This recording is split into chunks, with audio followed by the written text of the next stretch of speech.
Microphones.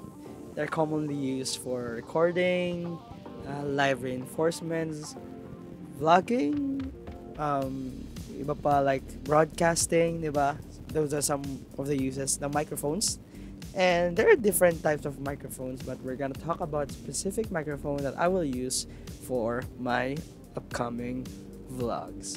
What is up mga kulot? This is Lowen Concepcion and welcome back to my channel. So yeah, for today's video, we're gonna discuss about a specific microphone. But before that, just an overview about microphones. There are different types of microphones. Like itong ginagamit ko, this is a condenser microphone na naka-connect sa aking audio interface with phantom power. And meron naman yung mga dynamic microphones na ginagamit for stage productions, ganon.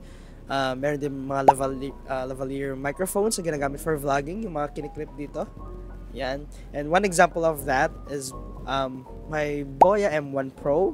This one, yung ginamit ko sa vlog ko. Yung last vlog ko, yung kumain kami sa Ramen Nagi. And this is a wired lavalier microphone. So, ito yon. Yan. Yan. So, this is the microphone. Yan. Yan mismo yung microphone. Tapos, kinonect ko yung lavalier microphone dito sa aking lumang phone. And I used the voice recorder app ng phone ko. And after that, transfer ko siya sa Google Drive. Then, kinonvert ko from M4A to WAV file. Tsaka ko siya minix. Then, import ko siya to Adobe Premiere Pro. So, yun yung naging aking workflow sa aking last vlog. And for me, it's too much work. Kasi, one, I have to push muna yung record button dun sa isa kong phone. Then, dito naman sa phone na ginagamit ko for recording ng video. So, dalawang pindotang button. And kailangan kong transfer ng audio files, ganun-ganon. Kasi nga, mahaba kasi yung cord nito. So, meron siyang 6 meters ito. 6 meters to kahaba. So, kung di nyo lang napansin, pero kaya ako may dalang bag last time is doon ko tinago sa loob ng bag yung phone ko na to kung saan ko ni-record yung audio na galing doon sa microphone na Boya M1 Pro. But today, dumating, actually nakaraan pa to, pero ngayon lang ako nagka-time. Dumating na yung microphone na in-ordered ko and we're gonna review HoloLens Lark M2 wireless microphone.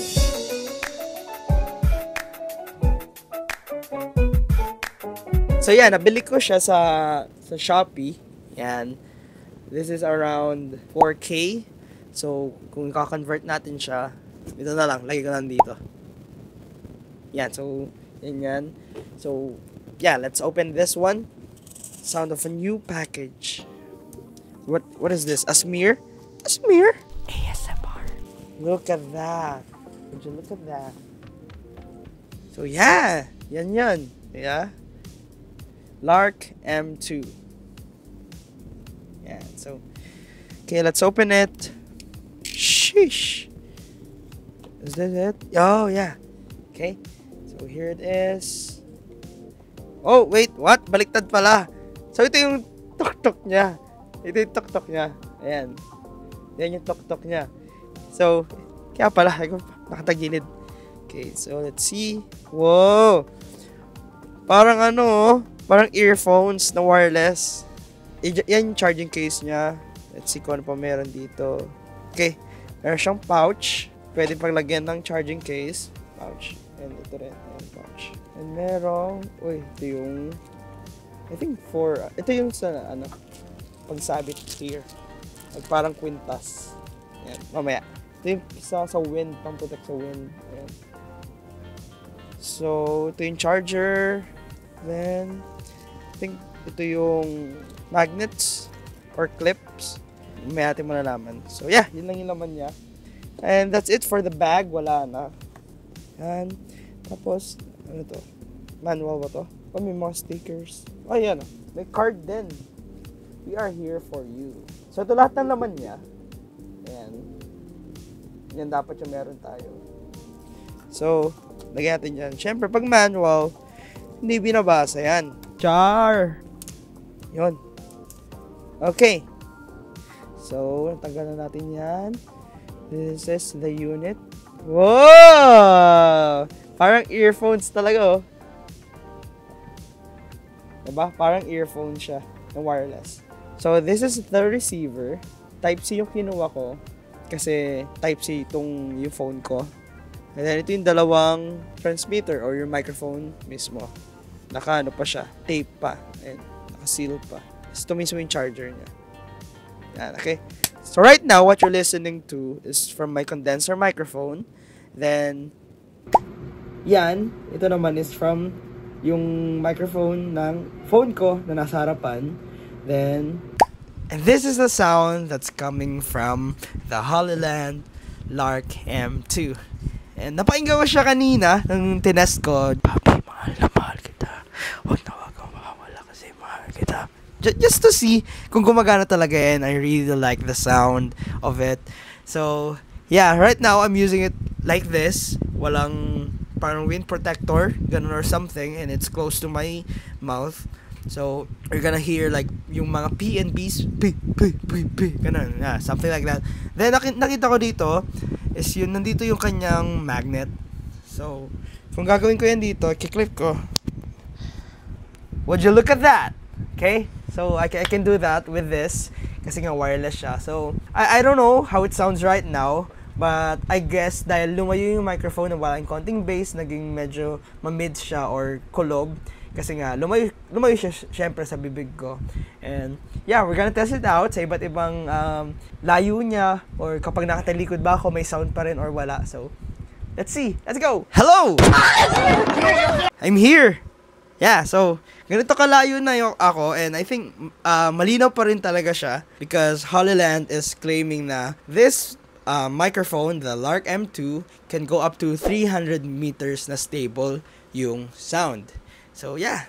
Yan, naririnig niyo pa rin ako. And may test kasi na ginawa yung isang reviewer nito na pag tumalikod siya from the receiver, may crackling na sound or nawawala-wala na.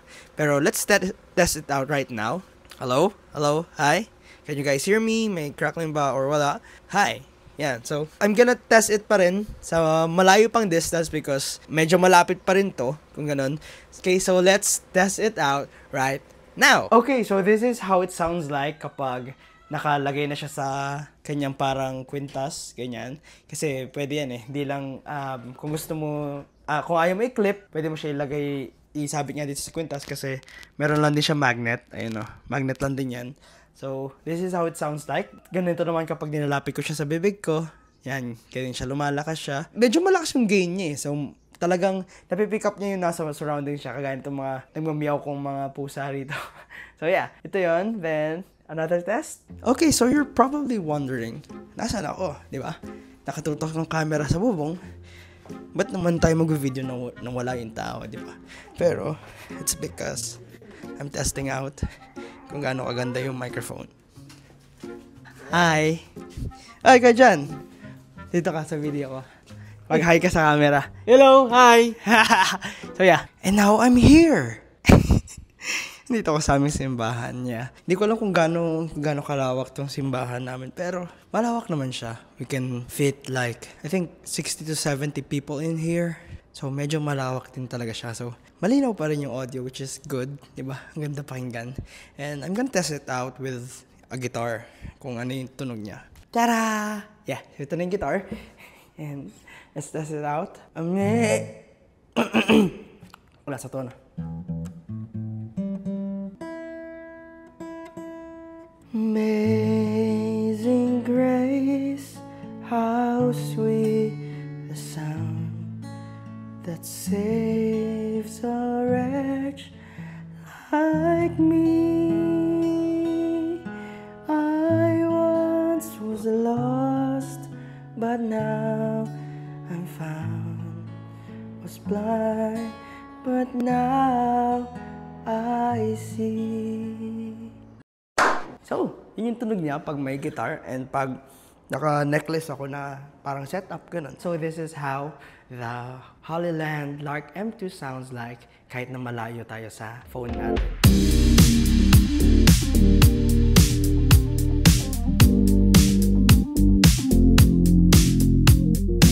Okay, so for our final test, let's see ano magiging tunog natin kapag ginamitan natin ng noise cancellation itong Lark M2. Kasi meron siyang feature na noise cancellation. So, all you have to do is to click the button right here, itong yellow. Then, Pag yan, nag-turn siya sa green, naka-on na yung kanyang noise cancellation and babalik ko lang. Yan. So, blue na ulit siya. And kung maririnig nyo, may fan dito. Meron akong clip fan dito na kanina nyo pa siguro naririnig nung nagtetest tayo dito sa loob ng room ko. And kapag clinic ko to, yan, naka-on na siya, color green. I'm pretty sure. Kasi hindi ko naririnig ngayon, di ba? Na wala na yung tunog niya. And siguro, for me, personally, I prefer na wala. Para marinig naman yung ambience ng paligid. And also, I can fix it naman sa post-production. I can apply naman ng parang something like denoiser para mawala yung sound ng paligid kung ayaw ko nang maingay, di ba? Kasi there will be times siguro, nyari, pag nag-travel vlog ako, may times na maingay sa paligid, like may nagkakaraoke, ganon, mga sasakyan. O kaya kagaya na nasa SM North kami, ng last video. Ito yung sample ng na nagsasalita ako kung walang microphone.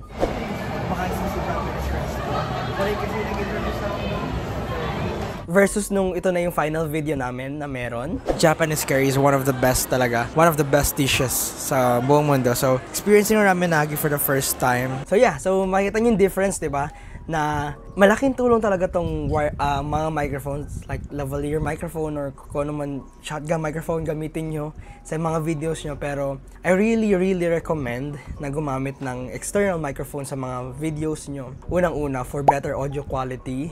Pangalawa is yung sound is direct from you papunta dun sa device na ginagamit nyo, camera man yan or cellphone, di ba? Kaya pag may interviewin kayo, di ba, hindi nyo na kailangan ilapit ng sobra yung camera or phone para lang marinig yung kasama nyo, gano'n. So, ako kasi dalawa na yung binili kong microphone, kasama na siya dun nga sa charging case na pag nag-look forward kasi ako sa mga magiging videos ko, kung may kasama man ako, kunyari si Jazz, yung aking girlfriend, at least maririnig pa rin yung sinasabi niya, di ba? Ito yung ating review. Hindi naman siya sobrang detailed talaga na review because marami ng review dyan ng mga channels na, mga tech channels na talagang nilaan nila yung channel nila for tech reviews such as itong microphone na to. So, I recommend mag-search na lang kasi YouTube kung hindi pa kayo convinced sa review ko dito. Dito yung sponsor, guys. Dito yung sponsor, ha? It's good. Kaya nung nagre-research lang ako, this is the microphone na nag-fit sa budget ko. Although, hindi naman siya ganun kamahal, hindi naman siya ganun kamura. Pero ito yung microphone na alam ko magagamit ko talaga sa mga future vlogs na gusto kong gawin kasi nga I wanna be a content creator na rin, hindi lang sa YouTube kundi sa TikTok pa sa social media platform. And before I forget, na isa pa lang downside na magkaroon ng ganitong microphone, consider nyo lang din, is yung pag sa phone ka, kasi ang binili ko kasi yung Type-C. So kasi nga ginagamit ko lang yung phone ko para mag-record ng videos, is nakaka-drain siya sobra ng battery. Hindi ko to naranasan nung yung isa yung gamit kong setup, yung naka-connect siya sa isa kong phone. Kasi itong phone na to, naka-focus lang siya sa video. Pero ngayon na may microphone na rin ako, hindi nag-on yung receiver hanggat hindi nakasaksak. Oh. So yun yung isang, I think, downside. Hindi ko masabi talagang totally na pangit. Pero yun yung isa sa parang cons. Yan. Na mabilis mo drain yung battery mo kasi nga kinukuha niya yung power niya from your phone. Yun yung napansin ko dito kasi below 20% na to. So kailangan ko ng charge. And ayun, guys, thank you for watching and I hope na you will support me on my next one. Kung travel vlog man yan or kagaya ng mga ganitong reviews kasi until now, syempre, tinitignan ko pa kung saan papunta yung path ng channel ko and I wanna do variety muna before mag-focus sa kung ano man gusto ko, di ba? So, thank you guys for watching. I hope you subscribe to my channel, like and share, and invite nyo na yung mga friends nyo na manood sa akin. And I hope you have a good week and God bless everyone. Thank you again for watching. See you on my next one. Bye mga kulot!